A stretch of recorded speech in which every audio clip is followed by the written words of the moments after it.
ಸರಕಾರಿ ಶಾಲೆಯಲ್ಲಿ ಹೈಟೆಕ್ ಶಿಕ್ಷಣ. ಸರಕಾರ ಸಾರ್ವಜನಿಕರ ಸಾಮರಸ್ಯಕ್ಕೆ ಕೊಂಡಿ ಬೆಸೆದ ವಿದ್ಯಾದೇಗುಲ. ಸಹಸ್ರಾರು ಮಕ್ಕಳಿಗೆ ಭವಿಷ್ಯ ರೂಪಿಸಿದ ಸಂಸ್ಥೆಗೀಗ ಶತಮಾನೋತ್ಸವ. ಇದುವೇ ಇವತ್ತಿನ ವಿಶೇಷ. ಮಾದರಿ ಶಾಲೆಗೆ 100ರ ಸಂಭ್ರಮ. ನಾನು ದರ್ಶನ್ ಶೆಟ್ಟಿ, ನಾರ್ಕಳಿ.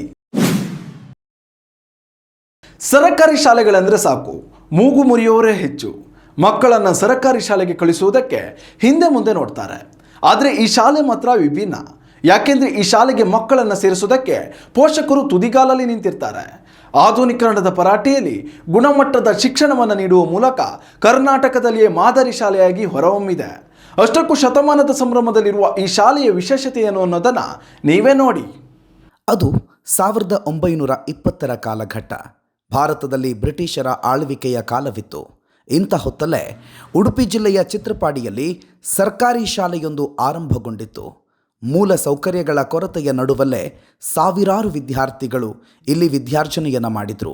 ಭಾರತ ಸ್ವಾತಂತ್ರ್ಯ ಪಡೆಯುವ ವೇಳೆಗೆ ಚಿತ್ರಪಾಡಿ ಸರ್ಕಾರಿ ಪ್ರಾಥಮಿಕ ಶಾಲೆ ಈ ಭಾಗದ ಪ್ರಮುಖ ವಿದ್ಯಾಕೇಂದ್ರವಾಗಿ ಬೆಳೆದು ನಿಂತಿತ್ತು.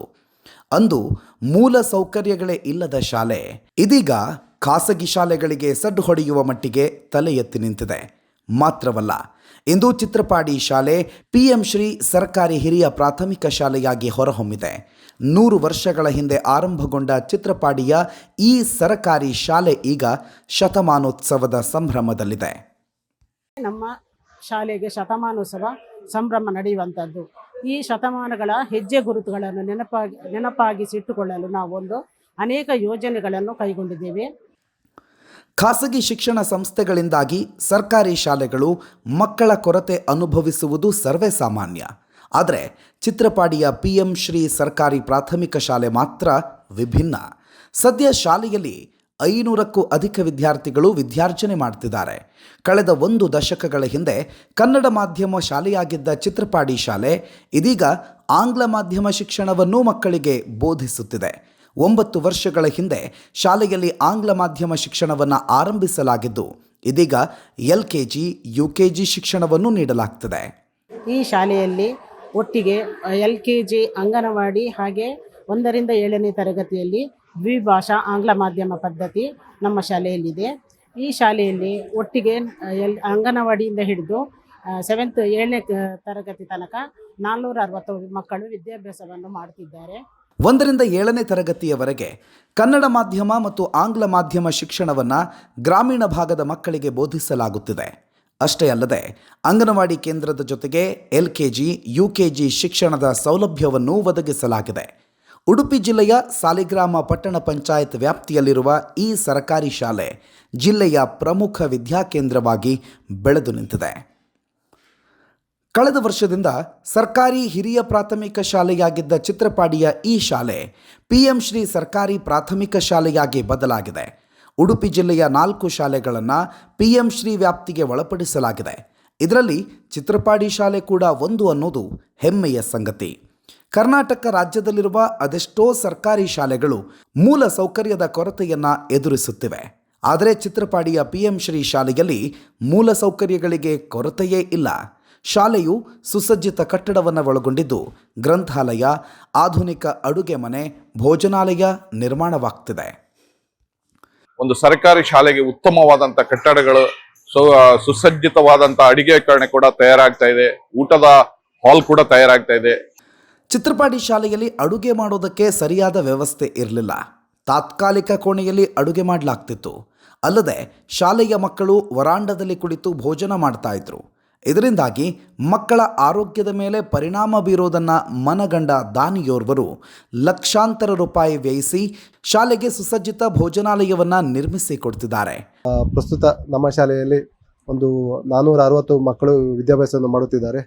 ಉಡುಪಿ ಜಿಲ್ಲೆಯಲ್ಲಿ ಅತ್ಯಧಿಕ ವಿದ್ಯಾರ್ಥಿಗಳು ಹೊಂದಿರುವ ಶಾಲೆಗಳಲ್ಲಿ ಒಂದು ಅಂತ, ಸರ್ಕಾರಿ ಶಾಲೆಗಳಲ್ಲಿ ಒಂದು ಅಂತ ಹೇಳಬಹುದು. ಈ ಸಂದರ್ಭದಲ್ಲಿ ನಾವು ಭೋಜನಾಲಯದ ವ್ಯವಸ್ಥೆ ಇತ್ತು. ಮಕ್ಕಳು ವರಾಂಡದಲ್ಲಿ ಕೂತ್ಕೊಂಡು ಊಟ ಮಾಡ್ತಿದ್ರು. ಹಾಗಾಗಿ ನಾವು ಈಗ ಭೋಜನಾಲಯವನ್ನು ಸಹ ಈ ಸಂದರ್ಭದಲ್ಲಿ ಶತಮಾನೋತ್ಸವದಲ್ಲಿ ನಿರ್ಮಿಸಿ ಉದ್ಘಾಟನೆಗೆ ಸಜ್ಜಾಗಿದೆ. ಅಲ್ಲದೆ PM ಶ್ರೀ ಅನುದಾನದಿಂದ ವಾಚನಾಲಯ ನಿರ್ಮಾಣವಾಗ್ತಿದೆ. ಇನ್ನು ಮುಂದೆ ಮಕ್ಕಳು ಆರಾಮದಾಯಕವಾಗಿ ಕುಳಿತು ಊಟ ಮಾಡುವ ವ್ಯವಸ್ಥೆ ಜಾರಿಯಾಗಲಿದೆ. ಅಲ್ಲದೆ ಸ್ಟೀಮ್ ಬಳಸಿ ಮಕ್ಕಳಿಗೆ ಅಡುಗೆ ತಯಾರಿಸುವ ವ್ಯವಸ್ಥೆಯನ್ನು ಇಲ್ಲಿ ಅಳವಡಿಸಲಾಗ್ತಿದೆ. ನಾನು ಈ ಶಾಲೆಗೆ ಬರುವಂತಹ ಸಂದರ್ಭದಲ್ಲಿ ಹಂಚಿನ ಮಹಡಿಯಲ್ಲಿ ಕಾರ್ಯವನ್ನು ನಿರ್ವಹಿಸುತ್ತಿರುವಂತಹ ಕಾಲಘಟ್ಟ ಅದಾಗಿತ್ತು. ಬಳಿಕದ ದಿನಗಳಲ್ಲಿ ಊರ ದಾನಿಗಳ ಸಹಕಾರ, ಹೃದಯ ಶ್ರೀಮಂತಿಕೆಯ ಹಳೆ ವಿದ್ಯಾರ್ಥಿಗಳ ಪ್ರೋತ್ಸಾಹ ಮತ್ತು ಸಂಘ ಸಂಸ್ಥೆಗಳ ನೆರವಿನೊಂದಿಗೆ ಬಲು ಸುಂದರವಾದಂತಹ ಶಾಲಾ ಕಟ್ಟಡವನ್ನು ನಿರ್ಮಾಣ ಮಾಡಿಕೊಂಡಿದ್ದೇವೆ. ಕರ್ನಾಟಕ ಬ್ಯಾಂಕಿನ ಕೊಡುಗೆಯೂ ಕೂಡ ಭಾಳಷ್ಟಿದೆ. ಇಷ್ಟೆಲ್ಲ ವ್ಯವಸ್ಥೆ ಇದ್ದಂಥ ನಮ್ಮ ಶಾಲೆಗೆ ಸಮರ್ಪಕವಾದ ಅಡುಗೆ ಕೋಣೆ ಇರಲಿಲ್ಲ. ಇದನ್ನು ಮನಗಂಡು ದಾನಿಗಳನ್ನು ಸಂಪರ್ಕಿಸಿಕೊಂಡಾಗ ಒಂದು ಸುಸಜ್ಜಿತವಾದಂತಹ ಆಧುನಿಕ ಶೈಲಿಯ ಸ್ಟೀಮ್ ಅಳವಡಿಕೆಯ ಅಡುಗೆ ಕೋಣೆ ಸಿದ್ಧವಾಗ್ತಾ ಇದೆ. ಜೊತೆಯಲ್ಲಿ ಮಕ್ಕಳಿಗೆ ಭೋಜನ ಸಂದರ್ಭದಲ್ಲಿ ಎಲ್ಲ ವ್ಯವಸ್ಥೆಗಳನ್ನು ಕೂಡಿಕೊಂಡಂಥ ಭೋಜನಾಲಯ ಹಾಗೂ ವಾಚನಾಲಯ, ಪ್ರಯೋಗಾಲಯ ಈ ಎಲ್ಲ ವ್ಯವಸ್ಥೆಗಳನ್ನು ನಮ್ಮ ಶಾಲೆಯಲ್ಲಿ ಮಾಡಿಕೊಳ್ತಾ ಇದ್ದೇವೆ. ಇಂದು ಅತ್ಯಾಧುನಿಕ ಶಾಲೆಯಾಗಿ ಬೆಳೆದು ನಿಂತಿರೋ ಚಿತ್ರಪಾಡಿ ಶಾಲೆಯಲ್ಲಿ ಒಂದು ಕಾಲದಲ್ಲಿ ಸರಿಯಾದ ಮೂಲಸೌಕರ್ಯಗಳೇ ಇರಲಿಲ್ಲ. ಒಂದೊಂದು ಕೊಠಡಿಯಲ್ಲಿಯೇ ತರಗತಿಗಳು ಕಾರ್ಯನಿರ್ವಹಿಸ್ತಾ ಇದ್ವು. ಕಷ್ಟದಲ್ಲಿಯೇ ಶಿಕ್ಷಣ ಪಡೆದಿದ್ದ ಹಳೆ ವಿದ್ಯಾರ್ಥಿಗಳು ಶಾಲೆ ಅಭಿವೃದ್ಧಿ ಕಂಡಿರೋದಕ್ಕೆ ಸಂತಸ ವ್ಯಕ್ತಪಡಿಸುತ್ತಿದ್ದಾರೆ. ನಾನು ಓದುವಾಗ ಇಲ್ಲಿ ಶಾಲೆಗಳು ಒಂದೇ ಕೊಠಡಿಯಲ್ಲಿ ಇರಲಿಲ್ಲ, 3 ಕಡೆ ಇತ್ತು. ನಾನು 2ನೇ ತರಗತಿಯನ್ನು ಎದುರುಗಡೆ ಬಿಲ್ಡಿಂಗಲ್ಲಿ ಓದ್ದವನು, 7ನೇ ತರಗತಿಯನ್ನು ಬೇರೆ ಬಿಲ್ಡಿಂಗಲ್ಲಿ ಓದ್ದವನು. ನಮ್ಗೆ ಎಷ್ಟು ಕಷ್ಟ ಇತ್ತು ಅಂತ ಹೇಳಿದ್ರೆ ಶಾಲೆ ಒಳಗೆಲ್ಲ ಹೊಂಡ ಗುಂಡಿಗಳೆಲ್ಲ ಇದ್ದುವೆ ಅಲ್ಲ. ಆಮೇಲೆ ನಮ್ಮ ಸ್ನೇಹಿತರು ಕ್ರಿಕೆಟ್ ಆಡುವಾಗ ನಾವು ಎದುರುಗಡೆ ಆಡುವುದು, ರಸ್ತೆ ಆಚಿನೊಬ್ಬರು ಕ್ಯಾಚ್ ಹಿಡಿಯುವಂಥದ್ದು ಇದೆಲ್ಲ ಇತ್ತು. ಈಗ ಈ ಶಾಲೆ ಬೆಳೆದು ಇಷ್ಟು ದೊಡ್ಡ ಹೆಮ್ಮರಾಗಿ ನನಗೆ ಬಹಳ ಖುಷಿಯಾಗುತ್ತೆ.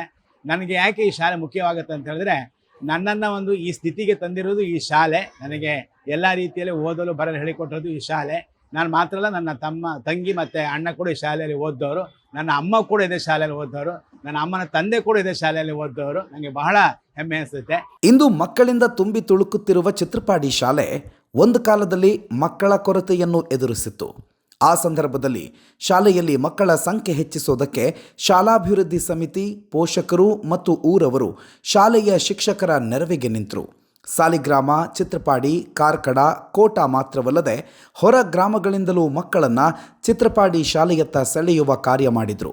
ಶಾಲಾ ವಿದ್ಯಾರ್ಥಿಗಳ ಸಂಖ್ಯೆ ಕೊರತೆ ಆದ ಸಂದರ್ಭದಲ್ಲಿ ನಾವು ಒಂದಿಷ್ಟು ಸಮಾನ ಮನಸ್ಕರು ಸೇರಿಕೊಂಡು ಈ ಶಾಲೆಯ ಬಗ್ಗೆ ಚಿಂತನೆ ಮಾಡುವಾಗ ಒಂದಿಷ್ಟು ಹೊಸ ಆವಿಷ್ಕಾರಗಳನ್ನು ಮಾಡಿದ್ರೆ ಮಾತ್ರ ಈ ಶಾಲೆಗಳು, ಸರ್ಕಾರಿ ಶಾಲೆಗಳು ಮುಚ್ಚುವಂತ ಶಾಲೆಗಳನ್ನ ಉಳಿಸಲಿಕ್ಕೆ ಸಾಧ್ಯ ಇದೆ ಎನ್ನುವಂತ ದೃಷ್ಟಿಯಲ್ಲಿ ನಾವು ಒಂದಿಷ್ಟು ಕಾರ್ಯಕ್ರಮಗಳನ್ನು ಹಮ್ಮಿಕೊಂಡು ಯಕ್ಷಗಾನ ಪ್ರದರ್ಶನದ ಜೊತೆಗೆ ದಾನಿಗಳ ಸಹಕಾರದೊಂದಿಗೆ ಶಾಲಾ ಮಕ್ಕಳಿಗೆ ವಾಹನವನ್ನು ಖರೀದಿಸಿದರು.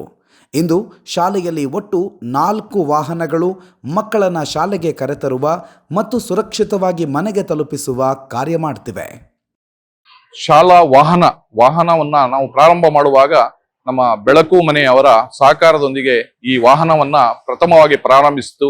ಆ ನಂತರ ಶಾಲಾ ದಾನಿಗಳ ಕ್ರೋಢೀಕರಣದಿಂದ ಒಂದು ಯಕ್ಷಗಾನ, ಸಾಲಿಗ್ರಾಮ ಮೇಳದ ಒಂದು ಯಕ್ಷಗಾನ ಕಾರ್ಯಕ್ರಮವನ್ನ ಮಾಡಿ ಅಲ್ಲಿ ಕ್ರೋಢೀಕರಿಸಿದ ಒಂದು 10 ಲಕ್ಷ ರೂಪಾಯಿ ಧನದಿಂದ ನಾವು ಇನ್ನೊಂದು ವಾಹನವನ್ನು ಖರೀದಿಸಿತು. ಆ ನಂತರ ನಮ್ಮ ಈ ಚಟುವಟಿಕೆಗಳನ್ನ ಗಮನಿಸಿದ ಕರ್ನಾಟಕ ಬ್ಯಾಂಕಿನ MD ಮಹಾಬಲೇಶ್ವರ ಮಧ್ಯಸ್ಥರ ಇವರು 2 ವಾಹನಗಳನ್ನ ಕರ್ನಾಟಕ ಬ್ಯಾಂಕಿನಿಂದ ಕೊಡಮಾಡಿದ್ದಾರೆ. ಶಾಲೆಯಲ್ಲಿರುವ ವಾಹನಗಳನ್ನು ನಿರ್ವಹಣೆ ಮಾಡುವ ಸಲುವಾಗಿ ಅಕ್ಷರ ರಥ ಸಮಿತಿಯನ್ನು ರಚಿಸಲಾಗಿದ್ದು, ಸದ್ಯ ನಾಗರಾಜ್ ಗಾಣಿಗ ಅವರ ನೇತೃತ್ವದಲ್ಲಿ ಸಮಿತಿ ಕಾರ್ಯನಿರ್ವಹಿಸುತ್ತಿದೆ. ಒಂದೊಂದು ವಾಹನಗಳು 2 ಟ್ರಿಪ್ಗಳ ಮೂಲಕ ಮಕ್ಕಳನ್ನು ಶಾಲೆಗೆ ಕರೆತರುವ ಹಾಗೂ ಮನೆಗೆ ತಲುಪಿಸುವ ಕಾರ್ಯ ಮಾಡ್ತಿವೆ. ಶಾಲೆಯಿಂದ ಸುಮಾರು 10 ಕಿಲೋಮೀಟರ್ ವ್ಯಾಪ್ತಿಯವರೆಗೆ ವಾಹನಗಳು ನಿತ್ಯವೂ ಸಂಚಾರ ಮಾಡ್ತಿವೆ. ವಾಹನಗಳ ನಿರ್ವಹಣೆಯನ್ನು ಅಕ್ಷರ ರಥ ಸಮಿತಿ ಪೋಷಕರು, ದಾನಿಗಳ ನೆರವಿನಿಂದ ಚಾಲಕರ ವೇತನ, ವಾಹನಗಳ ನಿರ್ವಹಣೆ ಮಾಡ್ತಿದೆ. ಶಾಲೆಯಲ್ಲಿ ಮಕ್ಕಳ ಸಂಖ್ಯೆ ಹೆಚ್ಚಳವಾಗ್ತಾ ಇರೋದ್ರಿಂದಾಗಿ ಇನ್ನಷ್ಟು ವಾಹನಗಳ ಅಗತ್ಯತೆ ಶಾಲೆಗಿದೆ. ಎಲ್ಲ ಶಾಲೆಯಲ್ಲಿ ಮಕ್ಕಳ ಸಂಖ್ಯೆ ಖಂಡಿತವಾಗಿದೆ. ಆದರೆ ನಮ್ಮ ಈ ಶಾಲೆಯಲ್ಲಿ ದಿನದಿಂದ ದಿನಕ್ಕೆ ಮಕ್ಕಳ ಸಂಖ್ಯೆ ಏರ್ತಾ ಇದೆ, ಹೆಚ್ಚಾಗ್ತಾ ಇದೆ. ಆದರೆ ನಮಗೆ ಜಾಗದ ಕೊರತೆ. ಕೆಲವು ಮನೆಗೆ ನಾವು ಮನೆ ಭೇಟಿ ನೀಡಿದಾಗ ನಿಮ್ಮ ಶಾಲೆಯಲ್ಲಿ ಮಕ್ಕಳ ಸಂಖ್ಯೆ ಜಾಸ್ತಿ ಇದೆ ಅಂತ ಹೇಳಿ ಕೆಲವು ಮಕ್ಕಳನ್ನು ಸೇರಿಸದೇ ಇದ್ದ ಒಂದು ಪ್ರಸಂಗವೂ ಇದೆ. ಆದ್ದರಿಂದ ವಾಹನ ಕೂಡ ವ್ಯವಸ್ಥೆ, ನಾವು ಮುಂದಿನ ದಿನಗಳಲ್ಲಿ ವಾಹನ ವ್ಯವಸ್ಥೆ ಕೂಡ ನಮಗೆ ಅಗತ್ಯವಾಗಿ ಬೇಕಾಗಿದೆ. ಗುಣಮಟ್ಟದ ಶಿಕ್ಷಣವನ್ನು ನೀಡಬೇಕೆಂಬ ಆಶಯದ ಮೇಲೆ ಸ್ಮಾರ್ಟ್ ಕ್ಲಾಸಿನ ವ್ಯವಸ್ಥೆ ಮತ್ತು ಪ್ರತಿ ತರಗತಿಗೊಬ್ಬರು ಶಿಕ್ಷಕರಂತೆ ಈಗ ಪ್ರಸ್ತುತ 25 ಮಂದಿ ಶಿಕ್ಷಕರು ನಾವು ಕಾರ್ಯವನ್ನು ನಿರ್ವಹಿಸ್ತಾ ಇದ್ದೇವೆ ಮತ್ತು ತರಗತಿ ಕೋಣೆಗಳನ್ನು ಬಹಳ ಆಕರ್ಷಣೀಯವಾಗಿ ಸಿದ್ಧಪಡಿಸಿಕೊಂಡಿದ್ದೇವೆ. ಇದೆಲ್ಲ ಸಹಕಾರವಾದದ್ದು ನಮ್ಮ ಹಳೆ ವಿದ್ಯಾರ್ಥಿಗಳು ಮತ್ತು ಪೋಷಕ ಬಂಧುಗಳ ಸಹಕಾರದಿಂದ.